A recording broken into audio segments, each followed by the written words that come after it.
Hello मेरे प्यारे दोस्तों, मैं पीयूष कुमार पाठक आपको अपने स्टडी चैनल पर क्रोम और स्टडी पर स्वागत करता हूं। कैसे हैं दोस्तों आप? आशा करता हूं कि आप एकदम खुश होंगे, बिंदास होंगे और एकदम बढ़िया होंगे। मैं भी बहुत बढ़िया हूं और मैं दुआ करता हूं कि आप भी ऐसे ही पढ़ाई करते रहें और आप इसी तरह से पढ़ते रहें।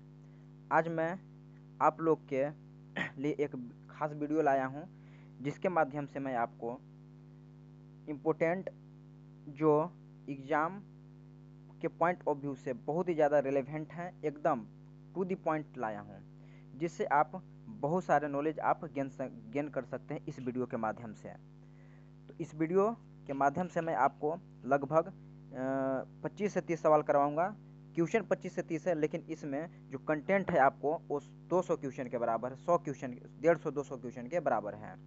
तो आप इस चैनल को सब्सक्राइब करें। ये मेरा चैनल है ग्रो मोर स्टडी। इस चैनल को आप सब्सक्राइब कर लें और जो आने वाले वीडियो हैं उनके लिए आप बेल आइकन को दबा दें, वो जो बगल में घंटा है उसको दबा दें, ताकि आपको इसकी नोटिफिकेशन मेरे वीडियो की मिलती रहे। और मैं आपको आगे कुछ दिनों के बाद, 1-2 दिन के बाद, आपको इस अपने यूट्यूब चैनल पर करंट अफेयर, साथ में आपको मैथ की भी आपको इसमें आपकी पढ़ाई की जाएगी। तो आप मेरे चैनल के साथ इसी तरह से बने रहें और इस चैनल को सब्सक्राइब करें, शेयर करें और लाइक करें इस वीडियो को। चलिए शुरू करते हैं आज का हम अपना लेक्चर। आज हम ये हमारा चैनल है ग्रो मोर स्टडी, इसको आप लाइक करें, सब्सक्राइब करें और शेयर करें। इस चैनल को बहुत जल्दी से सब्सक्राइब करें एकदम। चलिए आज का जो हमारा पहला क्वेश्चन है वो है, जीवन की मूलभूत इकाई क्या है? ये आपको एनटीपीसी में पूछा हुआ सवाल है। किसमें? एनटीपीसी के अंदर ये पूछा हुआ सवाल है और आपको पूछा गया है कि मूलभूत इकाई क्या है। तो इसका सही आंसर है कोशिका। कोशिका क्या होती है? तो कोशिका जो होती है वो हमारे जीवन की मूलभूत इकाई है, हमारे शरीर की क्रियात्मक और आपको रचनात्मक इकाई है। ऊतक क्या होता है? तो ऊतक जो होता है, जब एक ही प्रकार के बहुत सारे कोशिकाएं जो दिखने में समान होती है तथा उनकी कार्य भी समान होती है, यदि वे आपस में मिल जाती हैं, एक बंडल की तरह बन जाती हैं, तो उन्हें हम टिश्यू या ऊतक कहते हैं। क्या कहते हैं? टिश्यू या ऊतक कहते हैं। ठीक है। और नाभि क्या होती है? तो हमारे कोशिका जो होती है उसके अंदर नाभि पाई जाती है। क्या पाई जाती है? नाभि पाई जाती है। और नाभिक जो होता है ये कोशिका का केंद्र होता है, मेन पॉइंट होता है ये नाभिक हमारा। ठीक है। तो इसके बारे में थोड़ा समझ लेते हैं कि क्या है कि जीवन की मूलभूत इकाई क्या है? कोशिका है। कोशिका की खोज सर्वप्रथम कोशिका की खोज 1665 ईस्वी में रॉबर्ट हुक के द्वारा किया गया था। कोशिका की खोज किसके द्वारा किया गया था? 1665 में सर्वप्रथम रॉबर्ट हुक के द्वारा किया गया था। और जीवित कोशिका जो है, आप एक जगह लिख लीजिएगा कि जीवित कोशिका की खोज जो है सर्वप्रथम किसने किया था? जीवित कोशिका की खोज तो 1660 लगभग 1800 के लगभग में, 1600 कुछ के ईस्वी में आपको जो जीवित कोशिका की है, जीवित कोशिका जो है इसकी खोज किसने की थी? इसकी खोज की थी एंटोनियो लियोनहॉक ने। एंटोनियो लियोनहॉक के द्वारा आपको जीवित कोशिका की खोज की गई थी। तो जो एक कोशिका खोजा गया था रॉबर्ट हुक के द्वारा, ये आपको कोक जो होता है, कोक के छाल से आपको प्राप्त किया गया था 1665 ईस्वी में। और यह जो कोशिका खोजे थे रॉबर्ट हुक के द्वारा मृत कोशिका थी। कौन सी कोशिका थी? मृत कोशिका की खोज किया गया था। लेकिन जो जीवित कोशिका है उसकी खोज किया था आपको एंटोनियो लियोनहॉक के द्वारा किया गया था, जिन्होंने जीवाणु की भी खोज की थी। ठीक है। कोशिका के अध्ययन को क्या कहा जाता है? तो कोशिका का जो अध्ययन है उसे हम साइटोलॉजी कहते हैं। क्या कहते हैं? ये बहुत ही ज़्यादा इंपॉर्टेंट पॉइंट है, क्योंकि आपको पूछे जाते हैं कि कोशिका के अध्ययन को क्या कहते हैं। तो आपका आंसर क्या होगा? साइटोलॉजी कहा जाता है। कोशिका यहाँ पर क्या है आपको? कोशिका सिद्धांत के प्रतिपादक कौन थे? तो कोशिका जो सिद्धांत दिया था, कोशिका का सिद्धांत, वो स्लाइडन एवं स्वानसन के द्वारा दिया था। स्वानसन, यहाँ पर थोड़ा सा मिस्टेक है, इधर है स्वानसन। तो स्लाइडर एवं स्वानसन के द्वारा आपको कोशिकीय सिद्धांत को प्रतिपादित किया गया था। सबसे बड़ी जो कोशिका होती है वो शुतुरमुर्ग के अंडे की कोशिका होती है, सबसे बड़ी कोशिका। ठीक है। तो इस क्वेश्चन के माध्यम से, एक क्वेश्चन के माध्यम से आपको 4 से 5 सवाल आपको कंप्लीट हो गए। ठीक है। ये सब इंपॉर्टेंट है, इसको आप रट के जाइए एग्जाम में, आपको इससे जरूर क्वेश्चन देखने को मिलेंगे। ठीक है। चलिए अगला क्वेश्चन, ये देखिए कोशिका का स्ट्रक्चर है, कोशिका का स्ट्रक्चर है ये वाला। इसको हम क्या कहते हैं, न्यूक्लियस कहते हैं, केंद्रक कहते हैं। क्या होता है, न्यूक्लियस होता है, नाभिक होता है, केंद्रक होता है। ये वाला जो नज़र आ रहा है इसे हम माइटोकॉन्ड्रिया कहते हैं। और माइटोकॉन्ड्रिया जो है इसे क्या कहा जाता है, जो माइटोकॉन्ड्रिया है, माइटोकॉन्ड्रिया इसे पावर हाउस ऑफ सेल कहा जाता है। क्या कहा जाता है, कोशिका का ऊर्जा घर कहा जाता है। Powerhouse, powerhouse of cell. Powerhouse of cell किसे कहा जाता है, तो माइटोकॉन्ड्रिया को कहा जाता है। कोशिका का ऊर्जा घर कहा जाता है माइटोकॉन्ड्रिया को।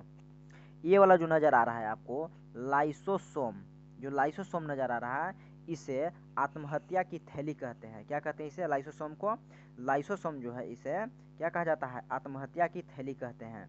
लाइसोसोम को आत्महत्या की थैली कहते हैं, आत्महत्या की थैली कहते हैं लाइसोसोम को। ठीक है, चलिए अगला सवाल। ब्रह्म समाज के संस्थापक कौन थे, जो ब्रह्म समाज था इसके संस्थापक कौन थे। ऑप्शन है राजा राम मोहन राय, दयानंद सरस्वती, महात्मा गांधी, लोकमान्य तिलक। हमारा सही आंसर होगा राजा राम मोहन राय के द्वारा। ब्रह्म समाज की स्थापना राजा राम मोहन राय के द्वारा किया गया था। कब किया गया था, तो 1828 ईस्वी में आपको ब्रह्म समाज की स्थापना राजा राम मोहन राय के द्वारा किया गया था। गांधी जी के द्वारा किया गया था तो नटाल इंडियन जो कांग्रेस है, नटाल इंडियन कांग्रेस जो है इसकी स्थापना जो है किया गया था 1894 में दक्षिण अफ्रीका में नटाल इंडियन कांग्रेस की स्थापना किया था। किसने, महात्मा गांधी के द्वारा। और राजा राम मोहन राय जो है इन्हीं के द्वारा आपको एक वेदांता कॉलेज की स्थापना भी की गई थी इन्होंने ही। आपको एक और इम्पोर्टेंट बात बताता हूँ कि 1829 ईस्वी में जो सती प्रथा का अंत हुआ था भारत में, उस समय भारत का वायसराय कौन था, उस समय था लॉर्ड विलियम बेंटिंक। कौन था, लॉर्ड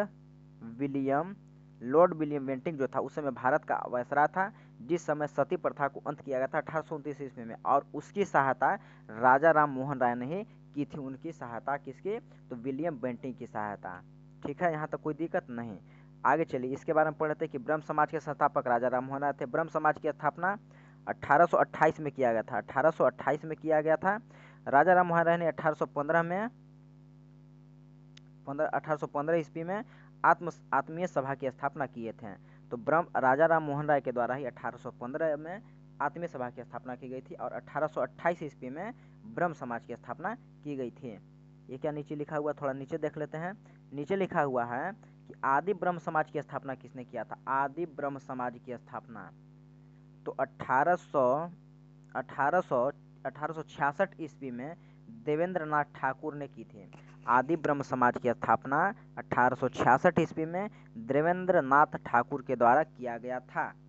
प्रार्थना समाज की स्थापना आत्माराम पांडुरंग, एम.जी. रनाडे तथा देवेंद्र नाथ ठाकुर ने केशव चंद्र सेन के सहायता से किया था।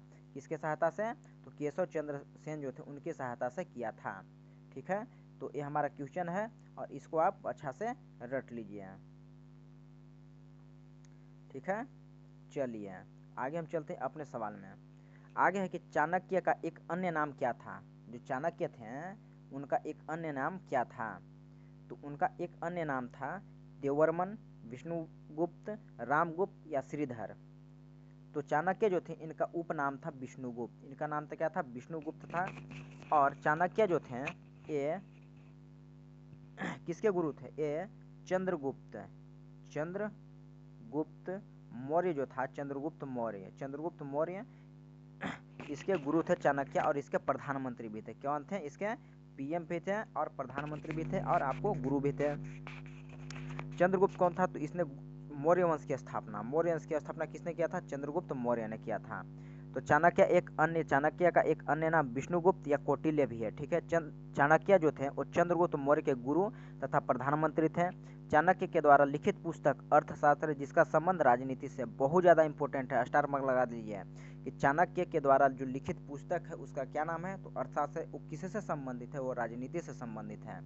मौर्य वंश का संस्थापक चंद्रगुप्त मौर्य था।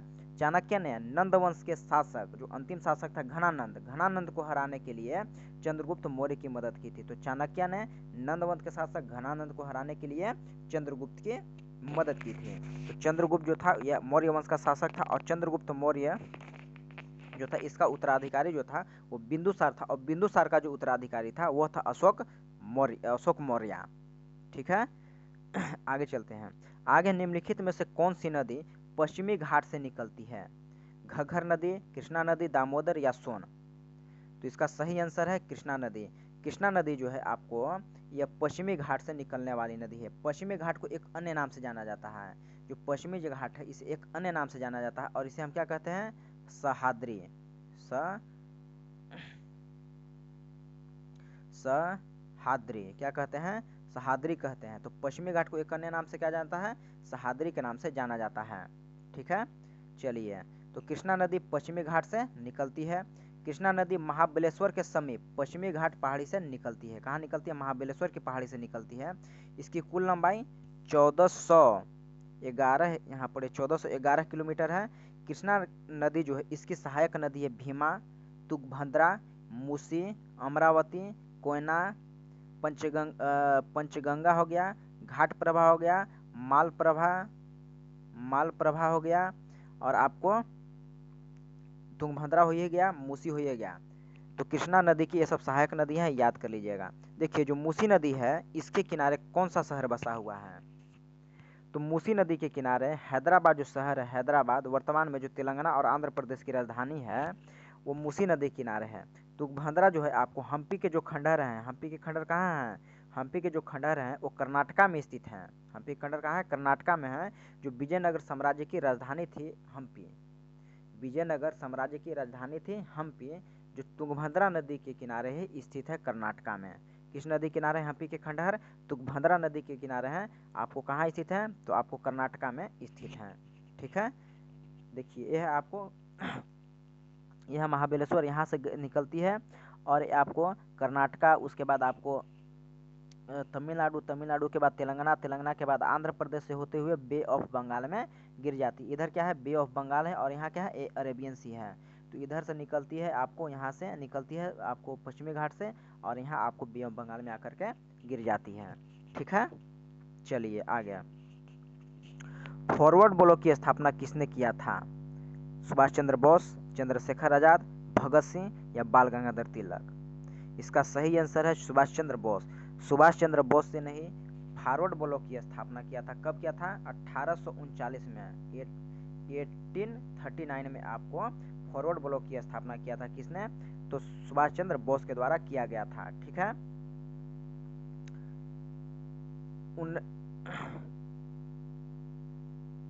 एक मिनट कितना बोले? यहाँ पर 1939 होगा, 1939।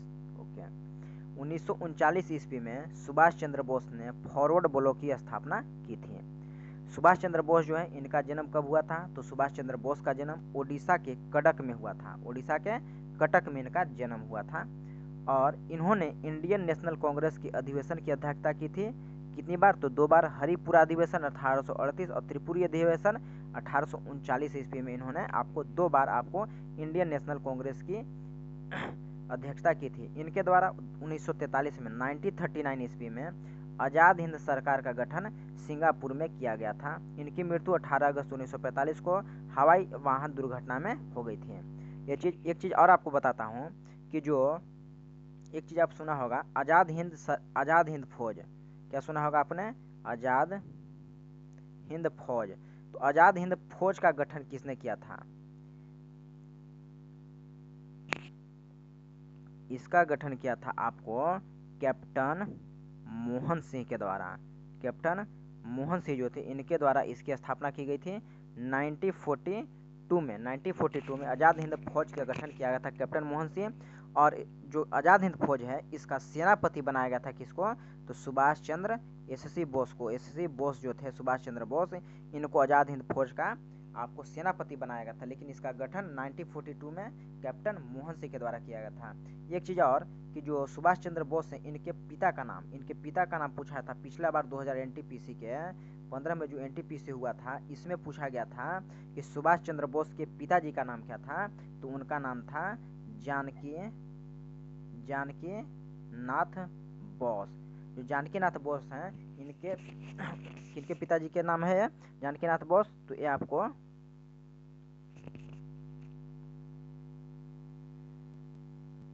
जानकी नाथ बोस नाम था किनके पिताजी का, तो आपको सुभाष चंद्र बोस के पिताजी का नाम था जानकी नाथ बोस। ठीक है, चलिए आगे चलते हैं हम। अगला सवाल, मेरियाना ट्रेंच किस महासागर में स्थित है? मरियाना ट्रेंच किस महासागर में स्थित है? ऑप्शन है प्रशांत महासागर, हिंद महासागर, अटलांटिक महासागर या भूमध्य सागर। इसका सही आंसर है प्रशांत महासागर। विश्व की सबसे बड़ी महासागर प्रशांत महासागर है, जिसके अंदर मेरियाना ट्रेंच स्थित है। मेरियाना ट्रेंच प्रशांत महासागर में स्थित है। मेरियाना ट्रेंच की जो कुल गहराई है 11,022 मीटर है। कितनी है? मेरियाना ट्रेंच की कुल गहराई 11,022 मीटर है। सुंडा गर्त जो है वो हिंद महासागर में स्थित है, और प्रशांत महासागर विश्व की सबसे बड़ी महासागर है। सबसे बड़ा महासागर प्रशांत महासागर, उसके बाद अटलांटिक महासागर, उसके बाद हिंद महासागर, उसके बाद आपको अंटार्कटिक, उसके बाद आर्कटिक महासागर। इसी तरह से आपको पहला, दूसरा, तीसरा हिंद महासागर आपको स्थित है। इंडिया के जो नीचे इधर है आपको हिंद महासागर स्थित है। ये देखिए यहाँ आपको मेरियाना ट्रेंच है। ये क्या है? आपको मेरियाना ट्रेंच है, जिसे हम चैलेंजर गर्त भी कहते हैं। ठीक है, यहीं पर आपको क्या पाया जाता है? आपको एक चीज़ मैं बताना चाहूँगा कि यहीं पर आपको रिंग्स ऑफ फायर, ये जो एरिया होता है यहीं पर आपको क्या है? रिंग्स ऑफ फायर है। क्या है? रिंग्स ऑफ फायर है, जहाँ पर जो सबसे ज़्यादा 90% जो भूकंप आते हैं पृथ्वी पर, जो 90% जो भूकंप आते हैं इसी क्षेत्र में आते हैं। आपको यही वाला क्षेत्र में आता है। आपको किसमें? तो आपको रिंग्स ऑफ फायर के अंतर्गत। और दुनिया के 70% जो वोल्केनो है, दुनिया का 70% जो वोल्केनो है आपको इसी क्षेत्र में, आपको रिंग्स ऑफ फायर यानी कि इस आपको प्रशांत महासागर के इस एरिया में, इस वाले एरिया में आता है। और मरियाना ट्रेंच जो है वो सबसे अधिक गहरी खाई है, विश्व की सबसे अधिक गहरी खाई है। ठीक है, चलिए अगला सवाल क्या है कि ब्रह्मांड में पाया जाने वाला दूसरा प्रचुर मात्रा में सर्वाधिक तत्व है। यानी कि दूसरा पूछ रहा है, यहाँ ध्यान दीजिएगा, दूसरा प्रचुर मात्रा में। पहला कौन सा है? पहला है हाइड्रोजन। क्या है? हाइड्रोजन जो है ये पहला है। इसका परमाणु संख्या कितना है? 1 होता है। एटॉमिक नंबर कितना होता है? 1 होता है। तो सबसे ज़्यादा पाया जाता है हाइड्रोजन, लेकिन दूसरा नंबर पाया जाता है हीलियम। जो पाया जाता है वो सबसे अधिक मात्रा में, दूसरा सबसे अधिक मात्रा में पाया जाने वाला तत्व है। जो हमारे सूर्य होगा, जितने भी हमारे तारे हैं वो हाइड्रोजन और हीलियम से ही मिलकर बने हुए हैं। हमारे सौरमंडल का जो सबसे बड़ा ग्रह है बृहस्पति ग्रह, और शनि ग्रह जो दूसरा सबसे बड़ा ग्रह है, दोनों जो हैं आपको हाइड्रोजन और हीलियम के द्वारा ही मिलकर के बने हुए हैं। ब्रह्मांड में दूसरा प्रचुर मात्रा में तत्व हीलियम है। ब्रह्मांड में सबसे ज़्यादा प्रचुर मात्रा में पाया जाने वाला तत्व हाइड्रोजन है। सभी पौधों में पाए जाने वाला तत्व, सभी पौधों में पाए जाने वाला तत्व हाइड्रोजन। बृहस्पति और शनि ग्रह में पाए जाने वाला, सभी पौधों नहीं यहाँ पर है, यहाँ पर है तारों में। सभी तारों में जितने भी तारे हैं ब्रह्मांड में, जितने भी उनमें तत्व हाइड्रोजन पाया जाता है। पृथ्वी और शनि ग्रह में पाए जाने वाला जो प्रचुर तत्व है वो भी हाइड्रोजन ही है। असम की राजधानी कहाँ है?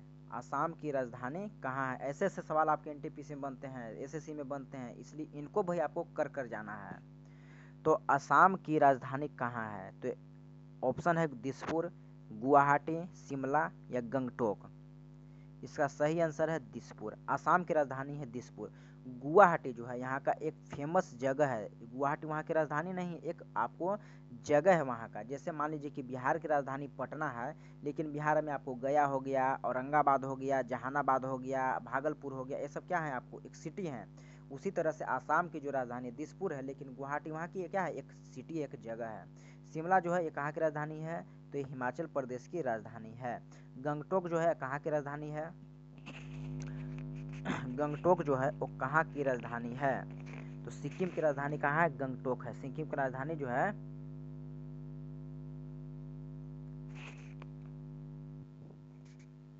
सिक्किम की राजधानी है गंगटोक। गंगटोक कहाँ की राजधानी है?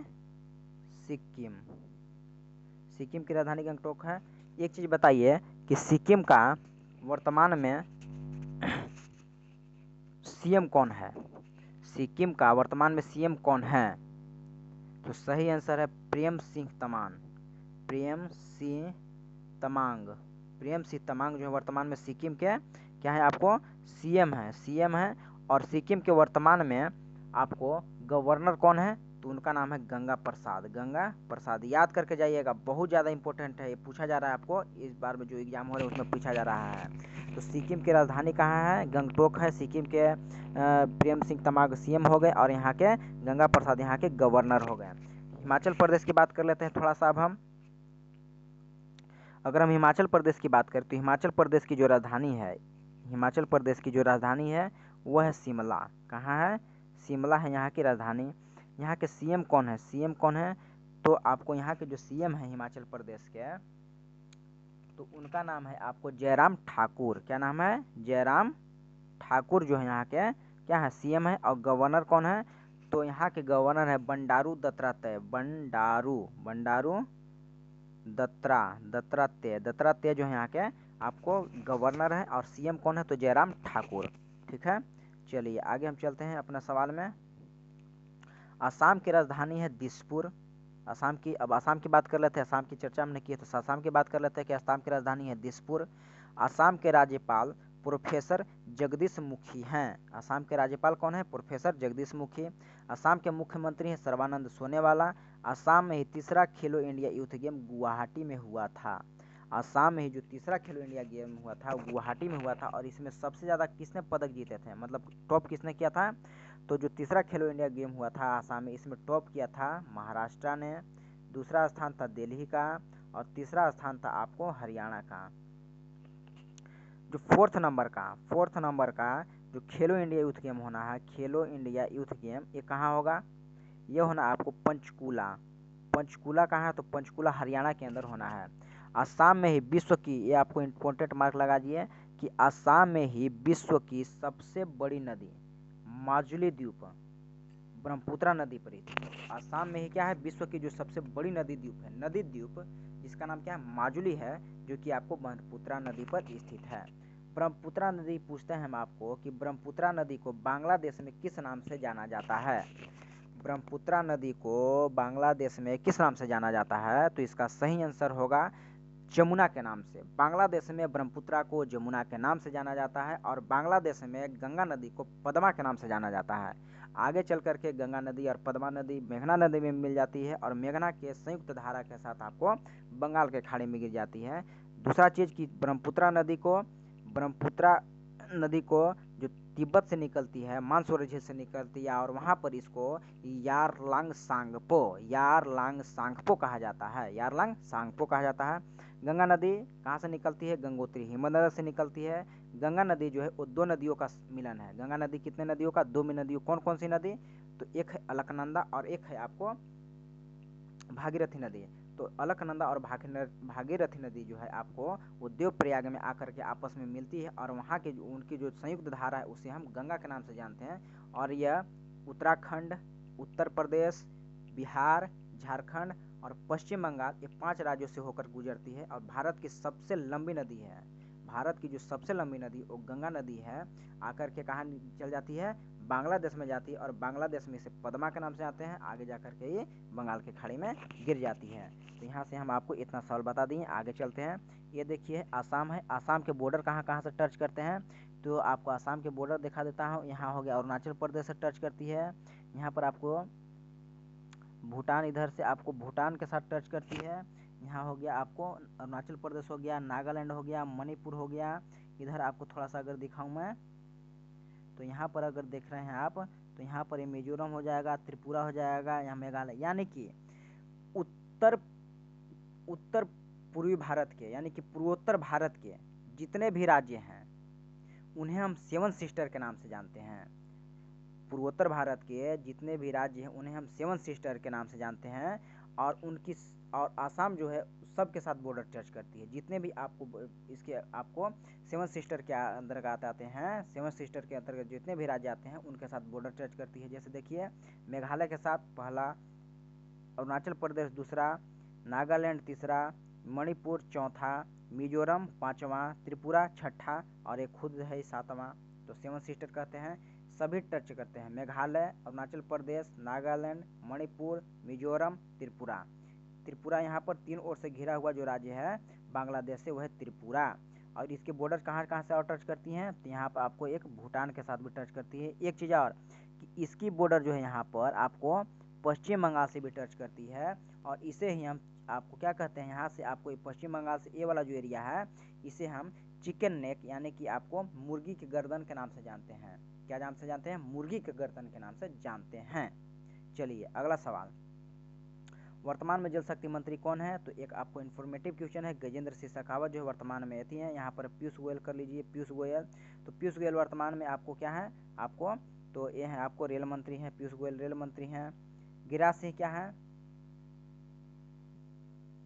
वर्तमान में गिरिराज सिंह हैं पशुपालन, डेयरी और मत्स्य पालन मंत्री। और आपको प्रकाश जावड़ेकर जो है वो आपको भारी उद्योग और सार्वजनिक उद्यम मंत्री हैं। कौन? प्रकाश जावड़ेकर। चलिए अगला सवाल, किस राज्य की साक्षरता सर्वाधिक है? मतलब कौन सा राज्य है जिसकी साक्षरता जो है आपको सर्वाधिक है, सबसे ज़्यादा लिटरेसी रेट है? ऑप्शन है केरल, मिजोरम, त्रिपुरा या गोवा। तो इसका सही आंसर है केरल। केरल जो है आपको सर्वाधिक साक्षर राज्य है, यानी सर्वाधिक जो साक्षरता है वो केरल राज्य का है। पहला नंबर पर मिजोरम जो है, दूसरा नंबर पर त्रिपुरा, तीसरा नंबर पर, और चौथा जो है आपको गोवा है। ठीक है, पहला केरल, दूसरा मिजोरम, तीसरा त्रिपुरा और चौथा गोवा जो है आपको साक्षरता में है। सबसे कम साक्षरता किसकी है? तो सर्वाधिक साक्षरता वाला राज्य केरल, और सबसे जो कम साक्षरता है वो बिहार राज्य का है। बिहार राज्य की साक्षरता सबसे कम है। सर्वाधिक 2011 की जनगणना के अनुसार सर्वाधिक जनसंख्या वाले 5 राज्य, सबसे अधिक जनसंख्या किस राज्य का है? उत्तर प्रदेश का, उसके बाद महाराष्ट्र, उसके बाद बिहार, उसके बाद पश्चिम बंगाल, उसके बाद आपको आंध्र प्रदेश का है सबसे ज़्यादा जनसंख्या वाला राज्य। सबसे अधिक घनत्व वाला राज्य, तो सबसे अधिक घनत्व वाला राज्य होता है, डेंसिटी के मामले जो सबसे अधिक है वो आपको है घनत्व वाला जो राज्य है वो है आपको बिहार। 1102 व्यक्ति प्रति वर्ग किलोमीटर है। ये देखिए कौन सा है, आपको केरला है। केरला जो है आपको ये पश्चिमी घाट में आपको स्थित है, और केरला के आपको ये वाला जो तट है, केरला के अंदर ये जो तट है आपको समुद्र से लगा हुआ, इसे हम मालाबार तट कहते हैं। क्या कहते हैं? मालाबार। जो मालाबार तट है ये केरल वाला का समुद्र तट जो है इसे मालाबार तट के काम से आते हैं। और इधर आपको क्या है, महासागर स्थित है, अरब महासागर है। इसके बॉर्डर टच करते हैं कर्नाटका से, और यहाँ पर आपको तमिलनाडु से, आपके कर्नाटका और तमिलनाडु से इसके बॉर्डर टच करते हैं। केरला की राजधानी कहाँ है? तो केरला जो है इसकी राजधानी है तिरुवनंतपुरम। कहाँ है? तिरुवनंतपुरम इसकी राजधानी है केरला के। हाल ही में आपको एक और चीज़ बता देता हूँ कि केरला से लेकर के, केरला की कोच्चि से लेकर के आपको मंगलुरु के बीच में 444 किलोमीटर का जो गैस पाइपलाइन है, इसका उद्घाटन प्रधानमंत्री मोदी के द्वारा किया गया है। और इसका जो निर्माण है, ये जो गैस पाइपलाइन है जो मंगलुरु से कोच्चि के बीच में शुरू किया गया है, इसका निर्माण gas authority of India limited यानी कि आपको गेल के द्वारा किया गया। किसके द्वारा किया गया? गेल के द्वारा किया गया। और गेल एक आपको महारत्न कंपनी है। हमारे देश में कितने महारत्न कंपनी है? 10 जो है आपको महारत्न है, 14 जो है आपको ये आपको क्या है, आपको नवरत्न है, और आपको 73 जो है आपको ये क्या है, आपको मिनी रत्न है। आगे प्रधानमंत्री जन धन योजना शुरू हुआ था कब? तो 2014 में इसको शुरू किया गया था। प्रधानमंत्री जन धन योजना 28 अगस्त 2014 को शुरू हुआ था। यह वित्त मंत्रालय के द्वारा शुरू की गई थी। किसके द्वारा? वित्त मंत्रालय के द्वारा। आगे है सवाल, रविंद्रनाथ टैगोर को नोबेल प्राइज कब दिया गया था? रविंद्रनाथ टैगोर को नोबेल प्राइज कब दिया गया था? स्टार मार्क लगा लीजिए। 2013 में, 2014, 1913, 1914, 1915, 1916। तो रविंद्रनाथ टैगोर को 1916 ईस्वी में आपको क्या दिया गया था? नोबेल पीस प्राइज दिया गया था। इनको किसका? शांति का एक मिनट, इनको साहित्य का नोबेल पुरस्कार दिया गया था। किसका नोबेल प्राइज दिया गया था? तो साहित्य का नोबेल प्राइज दिया गया था इनको। साहित्य का, किसका? साहित्य का नोबेल प्राइज दिया गया था इनको। साहित्य का नोबेल प्राइज दिया गया था। और इनकी पुस्तक गीतांजलि जो पुस्तक है इसके लिए इनको यह नोबेल प्राइज दिया गया था। तो रविंद्रनाथ टैगोर को 1913 ईस्वी में नोबेल प्राइज दिया गया था। इन्हें शांति नहीं बल्कि साहित्य है, यहाँ पर साहित्य का नोबेल प्राइज दिया गया था। इनकी पुस्तक गीतांजलि के लिए नोबेल पीस प्राइज, देखिए पीस प्राइज नहीं है यहाँ पर, नोबेल आपको साहित्य का नोबेल पुरस्कार दिया गया था। साहित्य का नोबेल प्राइज, जो साहित्य का नोबेल प्राइज है इनको दिया गया था। ओला पुरस्कार, नोबेल पुरस्कार पाने वाले नोबेल पुरस्कार पाने वाले भारत के प्रथम तथा एशिया के भी प्रथम व्यक्ति थे रविंद्रनाथ टैगोर। जो रविंद्रनाथ टैगोर थे ये एशिया के तथा भारत के भी पहले आपको नोबेल प्राइज प्राप्त करता था। नोबेल प्राइज की शुरुआत 1901 ईस्वी में अल्फ्रेड नोबेल ने किया था। अल्फ्रेड नोबेल कौन थे? तो इन्होंने डायनामाइट का आविष्कार करने वाले जो थे वो अल्फ्रेड नोबेल ही थे। नोबेल पुरस्कार 6 क्षेत्रों में दिया जाता है। कितने क्षेत्रों में दिया जाता है? 6 क्षेत्रों में दिया जाता है। और कहाँ कौन कौन से क्षेत्र में लिखिएगा। देखिए आप जब भी इसको देखें तो कॉपी और नोटबुक और कलम साथ में लेकर बैठे और इसको नोट करते जाएं। वीडियो अगर तेज है तो इसको आपको क्या कीजिए, इसको पॉज करें और आपको फिर उसको लिखें, फिर उसके बाद अपना वीडियो स्टार्ट करें। इस तरह से आप लिखें और नोट करते जाएं उसको, तभी दिमाग में घुसेगा। ठीक है, तो नोबेल पुरस्कार जो है वो 6 क्षेत्रों में दिया जाता है। कौन कौन से क्षेत्र में दिया जाता है? शांति का नोबेल प्राइज हो गया, उसके बाद आपको साहित्य का नोबेल पुरस्कार, उसके बाद अर्थशास्त्र का नोबेल पुरस्कार दिया जाता है, उसके बाद गणित का दिया जाता है आपको। गणित में आपको नोबेल प्राइज नहीं दिया जाता है, आपको दिया जाता है चिकित्सा का दिया जाता है, भौतिकी का नोबेल पुरस्कार दिया जाता है, और आपको किसका दिया जाता है? आपको दिया जाता है आपको रसायन शास्त्र का नोबेल पुरस्कार दिया जाता है। एक चीज़ आपसे पूछना चाहूँगा, शांति का नोबेल पुरस्कार जो है आपको ये नॉर्वे की राजधानी ओस्लो में दिया जाता है। और जितने भी आपको नोबेल पुरस्कार हैं वो आपको स्टॉकहोम की राजधानी स्वीडन में दिया जाता है। कहाँ दिया जाता है? स्टॉकहोम जो है वो स्वीडन में की राजधानी है, वहाँ पर दिया जाता है। लेकिन जो शांति का नोबेल पुरस्कार, एकमात्र नोबेल पुरस्कार शांति का नोबेल पुरस्कार नॉर्वे की राजधानी ओस्लो में दिया जाता है। जो नोबेल पुरस्कार इस वर्ष शांति का नोबेल पुरस्कार किसको दिया गया है? इस वर्ष शांति का नोबेल पुरस्कार, तो शांति का जो नोबेल प्राइज दिया गया है वो दिया गया वर्ल्ड फूड प्रोग्राम WFP को दिया गया है आपको 2020 का नोबेल प्राइज दिया गया शांति का। चलिए आगे चलते हैं। डॉल्फिन के समूह को पौड कहते हैं। एक इन्फॉर्मेटिव सवाल है आगे। अजंता एवं एलोरा की गुफा कहाँ स्थित है? तो इसका सही आंसर है औरंगाबाद। औरंगाबाद कहाँ स्थित है? महाराष्ट्र के। ये हमारा वाला ये बिहार वाला औरंगाबाद नहीं है, हम अपना क्षेत्र का बोल रहे हैं, ये हम अजंता एलोरा की बोल रहे हैं। तो अजंता एवं एलोरा की जो गुफा औरंगाबाद में स्थित है। अजंता एवं एलोरा की गुफाएं महाराष्ट्र के औरंगाबाद में स्थित है। पहला चीज, अजंता की गुफाएं एक रॉक कट गुफा है। रॉक कट गुफा कैसे है भाई? तो हम आपको बताते हैं कि कैसे रॉक कट गुफा है। तो देखिए ये जो पहाड़ है इसको चट्टानों को काट काट करके, देखिए यहाँ पर काट काट करके यहाँ पर आपको इस गुफा को निर्मित किया गया है। ये जो आपको चट्टान है इनको काट काट दिया गया है और आपको गुफा का निर्माण किया गया है, इसलिए इसे हम रॉकट गुफा कहते हैं। ये देखिए अजंता की गुफा है। ठीक है, चलिए एलोरा के गुफा में भगवान शिव का मंदिर है जिसे हम कैलाशनाथ मंदिर कहते हैं। कैलाशनाथ मंदिर कहते हैं। एलोरा के गुफा कौन सा है? देखिए ये है एलोरा के गुफा, और ये वाला जो मंदिर है, ये वाला जो आपको मंदिर नजर आ रहा है ये है आपको भगवान शिव का मंदिर है और इसका नाम है कैलाशनाथ मंदिर।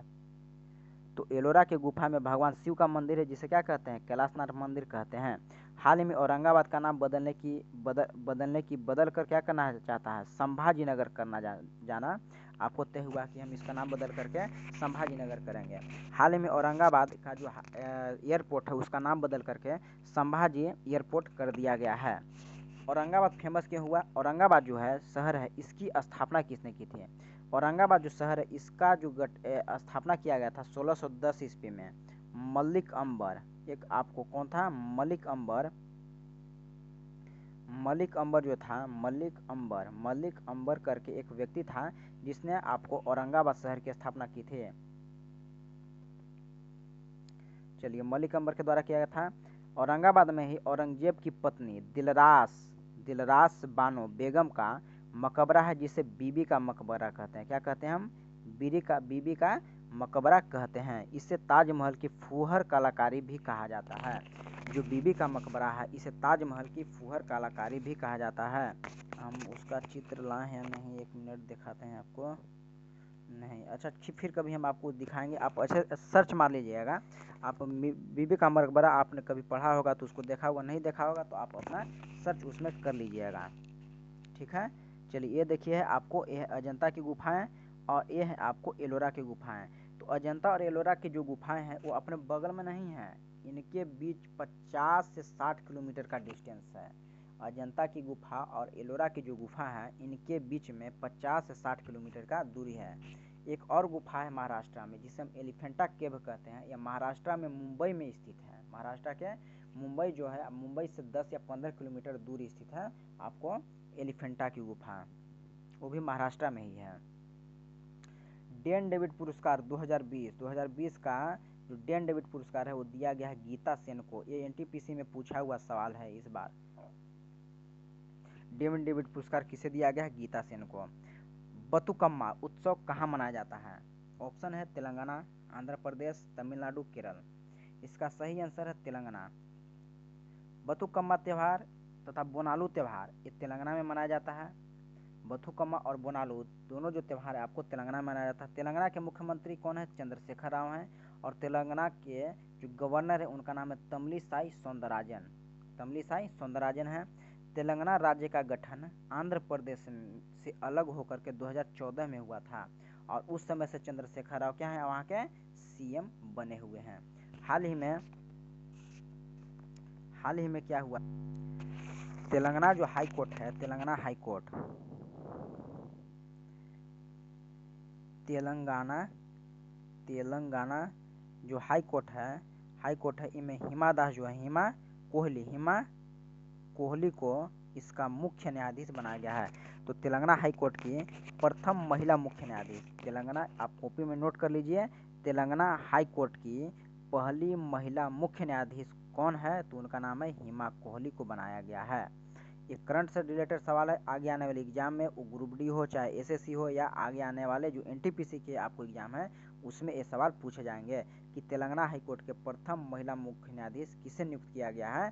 तो हिमा कोहली हैं। एक चीज़ आपको फंडा बता देता हूँ कि जो किसी भी उच्च न्यायालय के जो मुख्य न्यायाधीश होते हैं इनकी नियुक्ति जो है वो राष्ट्रपति के द्वारा की जाती है, परंतु वो उस राज्य के गवर्नर और सुप्रीम कोर्ट के जो मुख्य न्यायाधीश हैं उनसे सलाह लेते हैं और उसके बाद आपको नियुक्ति करते हैं। तो इनकी नियुक्ति किसके द्वारा की जाती है? तो राष्ट्रपति के द्वारा। प्रेसिडेंट जो है आपको इनको नियुक्त करते हैं, आपको किसी भी उच्चतम न्यायालय के न्यायाधीश को। ये देखिए यहाँ पर आपको तेलंगाना राज्य दिखाता हूँ, यह आपको फोटो में देखिए, ये आपको तेलंगाना जो है, तेलंगाना ये आपको आंध्र प्रदेश से अलग हुआ है। इसकी बॉर्डर किसके साथ लगती है? तो महाराष्ट्र के साथ लगती है, यहाँ कर्नाटका के साथ लगती है, यहाँ पर आपको आंध्र प्रदेश से लगती है, आपको यहाँ पर आपको किससे लगती है? एक छत्तीसगढ़ से लगती है,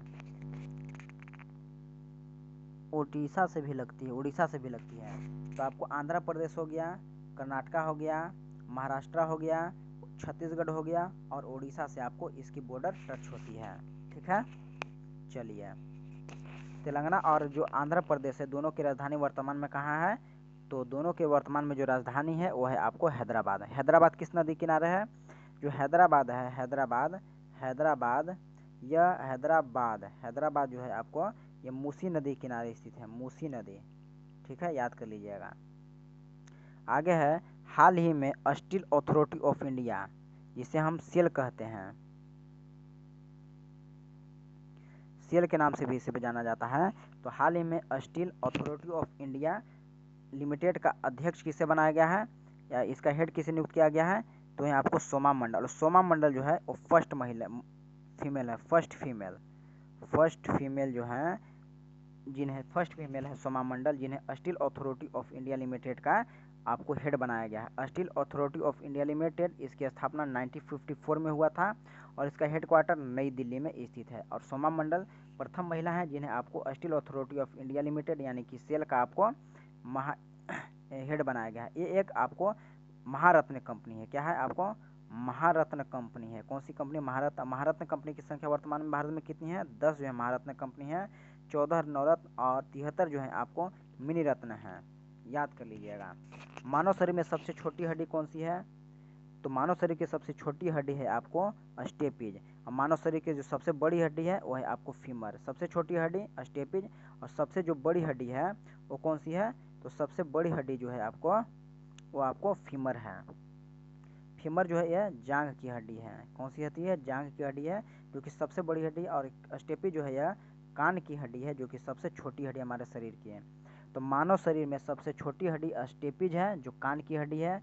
शरीर की सबसे बड़ी हड्डी फीमर है जो आपको जांघ की हड्डी है। कौन सी हड्डी है?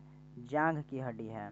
हड्डी जो होते हैं आपको फॉस्फोरस और कैल्शियम के द्वारा आपको बने हुए होते हैं और मानव शरीर में कुल 206 हड्डियां होती हैं। हड्डियों के अध्ययन को ऑस्टियोलॉजी कहा जाता है। इंपॉर्टेंट मान लीजिएगा और ये वाला इंपॉर्टेंट मान लीजिएगा। मानव शरीर में कुल कितनी हड्डियां होती हैं? 206। और हड्डियों के अध्ययन को क्या कहा जाता है? ऑस्टियोलॉजी कहा जाता है। पीछे की ओर उड़ने वाली एकमात्र पक्षी कौन सी है? उसका नाम है आपको हमिंग बर्ड। हमिंग बर्ड जो है आपको पीछे की ओर उड़ने वाली एकमात्र पक्षी है। कीवी कहाँ की है? कीवी जो है आपको ये न्यूजीलैंड की राष्ट्रीय पक्षी है कीवी। तो हमिंग बर्ड पीछे की ओर उड़ने वाली एकमात्र पक्षी है। कीवी न्यूजीलैंड का राष्ट्रीय पक्षी है। विश्व की सबसे बड़ी पक्षी शुतुरमुर्ग है और हमिंग बर्ड विश्व का सबसे छोटा पक्षी भी है।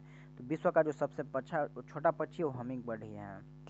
ऑक्टोपस के खून का रंग जो होता है वो नीला होता है। हमारे जो ह्यूमन होते हैं इनके खून का रंग कैसा होता है? तो उनका होता है लाल। क्यों? क्योंकि इसके अंदर एक विशेष प्रकार की प्रोटीन पाई जाती है जिसे हम हीमोग्लोबिन कहते हैं। क्या कहते हैं? हीमोग्लोबिन का मतलब होता है आयरन, और ग्लोबिन एक प्रकार की प्रोटीन है जिसके कारण हमारा जो ब्लड है, रेड ब्लड सेल है, रक्त कणिकाएं जो है, ब्लड जो है वो क्या होती है? लाल होती हैं। ऑस्ट्रेलिया की राजधानी है। ऑस्ट्रेलिया की राजधानी कहाँ है? Option Sydney, Melbourne, Canberra, Perth. तो ऑस्ट्रेलिया जो इसकी राजधानी है कैनबरा। सिडनी जो है यहाँ की सबसे बड़ी शहर है। तो ऑस्ट्रेलिया की जो सबसे बड़ी शहर है वो सिडनी है, परंतु यहाँ की जो राजधानी है वो कैनबरा है। ऑस्ट्रेलिया की राजधानी कैनबरा है। ऑस्ट्रेलिया के प्रधानमंत्री वर्तमान में कौन है? तो ऑस्ट्रेलिया के वर्तमान में प्रधानमंत्री हैं स्कॉट मॉरिसन है। ऑस्ट्रेलिया यहाँ की जो करेंसी है, करेंसी वो है डॉलर। डॉलर जो है ऑस्ट्रेलियाई डॉलर जो है वर्तमान में यहाँ की करेंसी है। ऑस्ट्रेलिया क्या है? एक रियलम देश है। क्या है? रियलम देश है। अब आप पूछेंगे सर ये रियलम का होता है? तो देखिए, जहाँ जहाँ ब्रिटिशों ने अपना शासन किया उनमें से कुछ देश हैं जो रियलम कंट्री कहे जाते हैं। वो 16 देश हैं और रियलम कंट्री उनको कहते हैं जो अभी भी अपने देश का हेड, अपने देश का जो सर्वोच्च पद है उन्हें प्रधानमंत्री, जो आपको यूके की महारानी है एलिजाबेथ द्वितीय, उन्हें मानती हैं। जैसे भारत देश में देखिए, जो ऑस्ट्रेलिया है एक आपको रियलम कंट्री और टोटल 16 आपको रियलम देश हैं। जैसे भारत का जो सर्वोच्च पद है वो क्या है? इलेक्टेड है। और कौन है? राष्ट्रपति। यानी कि हमारे देश का सर्वोच्च पद वो हमारे देश के कौन है? राष्ट्रपति हैं। परंतु जो ऑस्ट्रेलिया है वहाँ पर आपको राष्ट्रपति जैसा कोई पद नहीं है। वहाँ के जो हेड हैं, जो मेन है, जैसे हमारे भारत के जो राष्ट्रपति हैं उन्हीं के तुलनात्मक जो ऑस्ट्रेलिया के जो हेड हैं, आपको हेड ऑफ स्टेट हैं, वो कौन है? तो है आपको यूके की जो आपको महारानी है एलिजाबेथ द्वितीय, उनको वहाँ की आपको हेड माना जाता है। तो आपको ऐसे 16 देश हैं जिनको आपको इस तरह से आपको महारानी एलिजाबेथ द्वितीय को अपना देश की हेड ऑफ स्टेट मानती हैं और वो 16 देश हैं। इन्हें 16 आपको क्या होता है? रियलम कंट्री है। ऑस्ट्रेलिया और तस्मानिया जो है, देखिए यहाँ पर एक आपको शहर ये है ऑस्ट्रेलिया। ऑस्ट्रेलिया एक छोटू सा शहर, देखिए यहाँ जो छोटू सा है ना, तो इन दोनों के बीच में, ऑस्ट्रेलिया और तस्मानिया के बीच में ये वाला जो स्टेट है इसे हम बॉस स्टेट कहते हैं। क्या कहते हैं? बांस स्टेट कहते हैं। क्या कहते हैं? Boss state. तो ऑस्ट्रेलिया और तस्मानिया के बीच में कौन सा स्टेट है? बांस स्टेट है। यहीं पर क्या है? आपको कोरल रीफ है, जो आपको प्रवाल भीति है, जो कि कोरल रीफ है।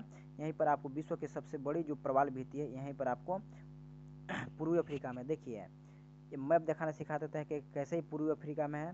तो ऊपर की ओर नॉर्थ होता है, नीचे साउथ, दाएं हाथ की तरफ ईस्ट और जो बाएं हाथ की तरफ वेस्ट होता है। क्या होता है? वेस्ट होता है।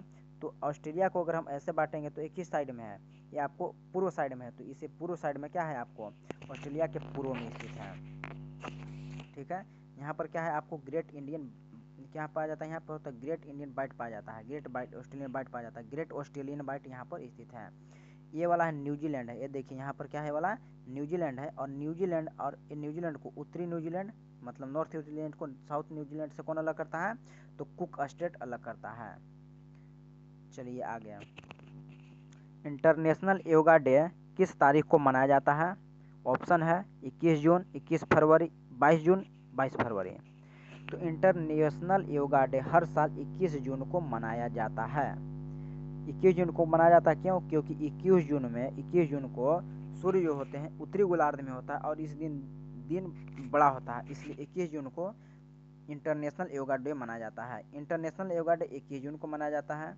इसे 2014 से मनाया जा रहा है। 2020 में इसका थीम क्या था?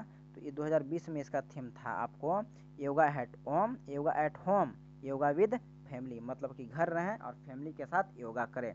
इसे लद्दाख में आयोजित किया जाना था, लेकिन कोविड-19 के कारण इसको नहीं किया गया। लोकसभा के पहले अध्यक्ष कौन थे? तो इसका सही आंसर है जीवी मावलंकर। जीवी मावलंकर जो है लोकसभा के पहले अध्यक्ष हैं। लोकसभा का उल्लेख आर्टिकल कितना में किया गया है? तो आर्टिकल आपको 81, आर्टिकल 81 में आपको क्या किया गया? लोकसभा का आपको उल्लेख किया गया है।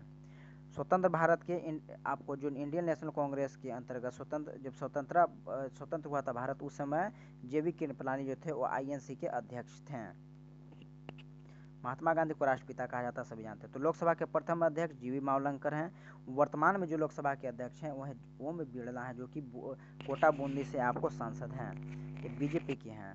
लोकसभा के स्पीकर का पद भारतीय संविधान के अनुच्छेद 93 के तहत है, यानी कि जो लोकसभा के जो अध्यक्ष और उपाध्यक्ष को नियुक्त किया जाता है तो आर्टिकल 93 के तहत आपको नियुक्त किया जाता है। लोकसभा क्या एक अस्थायी सदन है, मतलब इसको भंग किया जा सकता है, राष्ट्रपति के द्वारा इसको भंग किया जा सकता है। आर्टिकल 85 के तहत, आर्टिकल 85 के तहत राष्ट्रपति जो है प्रधानमंत्री की आपको गुजारिश से आपको लोकसभा को बंद कर सकता है। इसलिए लोकसभा एक अस्थायी सदस्य, वहीं जो राज्यसभा एक अस्थायी सदस्य, इसको कोई नहीं भंग कर सकता है। तो राज्यसभा एक अस्थायी सदस्य है, लोकसभा एक अस्थायी सदस्य है। लोकसभा को हम लोअर हाउस भी कहते हैं, क्या कहते हैं? लोअर हाउस भी कहते हैं। और राज्यसभा को अपर हाउस कहा जाता है। और स्पीकर अपना त्यागपत्र किसको देता है? तो उपाध्यक्ष को देता है। कोई विधेयक धन विधेयक है या नहीं, इसका निर्णय कौन करता है? तो लोकसभा का अध्यक्ष निर्णय करता है। धन विधेयक आर्टिकल 110 के तहत आपको धन विधेयक आपको लाया जाता है। गौतम बुद्ध को ज्ञान की प्राप्ति कहाँ हुआ था? गौतम बुद्ध जो थे इनकी ज्ञान की प्राप्ति कहाँ हुआ था? ऑप्शन है बोध गया, राजगीर, पाटलिपुत्रा, वैशाली। तो इसका सही आंसर होगा बोध गया।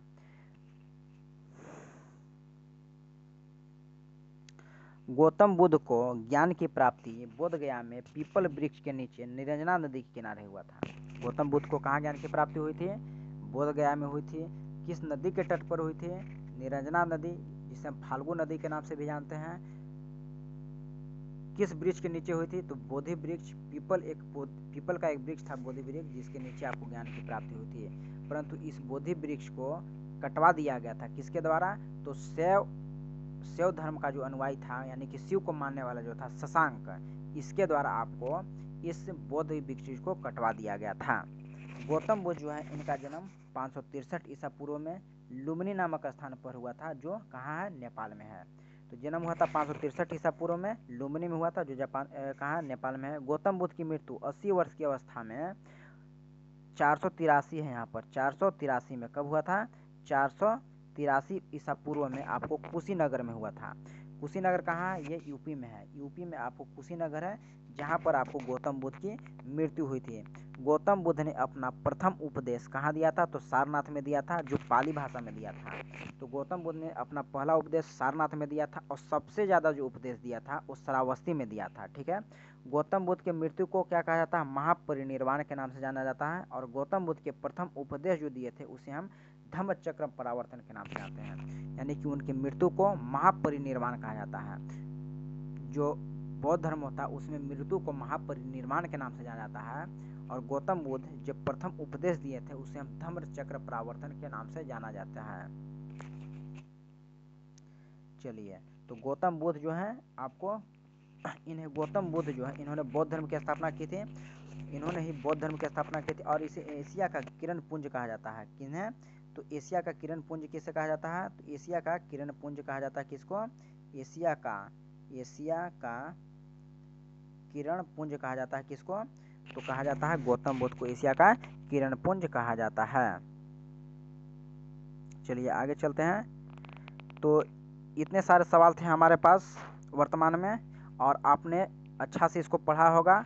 और मैं आपको बोलता हूँ कि आप नोट बनाते जाइए इसका, मतलब जो भी मैं क्वेश्चन करवा रहा हूँ उसमें एक क्वेश्चन के माध्यम से आपको 10 या 10 से मतलब 10 लगभग 8, 5, 6, 7, 8, 10 के लगभग मैं आपको इन्फॉर्मेटिव सवाल कराते जा रहा हूँ, जो कि आपको आगे आने वाले एग्जाम में बहुत ही ज़्यादा आपको लाभदायक होंगे। आप लिख कर ले लीजिए, इनसे बहुत सारे सवाल आपको बनेंगे और आपको देखने को मिलेंगे। आप हाल ही में देखे होंगे कि जितना भी पढ़ाया मैं उससे कुछ ना कुछ सवाल आपको पहले भी आपको शिफ्ट में पूछा जा चुका है, और आगे आने वाले जो शिफ्ट हैं, आगे वाले जो एग्ज़ाम है, वो चाहे NTPC के हों, ग्रुप डी के हों, आपको एसएससी सीजीएल या सीएचएसएल को हो, सीएचएसएल को हो, उनमें आपको पूछा ही जाएगा।